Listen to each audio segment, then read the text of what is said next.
Hi అండి, అందరికీ నమస్తే. పొనగంటి ఆకు కందిపప్పు కూర. పొనగంటి ఆకు, ఉల్లిపాయ, పచ్చిమిరకాయ, కరివేపాకు కోసుకొని తీసుకోవాలి. పొనగంటి ఆకును కోసుకొని ఒక గిన్నెలో వాటర్ వేసుకొని కడిగి ఆకును ఒక ప్లేట్లో తీసుకోవాలి. ఒక గిన్నెలో కందిపప్పును వేసుకొని వాటర్ పోసుకొని కడిగి స్టవ్ వెలిగించుకొని కందిపప్పును ఉడికించుకోవాలి. వేరే ప్యాన్ పెట్టుకొని 2 స్పూన్ల నూనె, మినపప్పు, ఆవాలు, జీలకర్ర వేసుకొని ఉల్లిపాయ, పచ్చిమిరకాయని కూడా వేసుకొని వేయించుకోవాలి.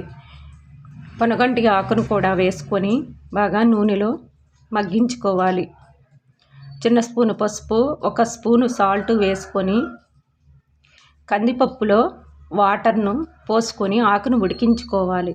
తరువాత కందిపప్పును వేసుకొని కలుపుకోవాలి.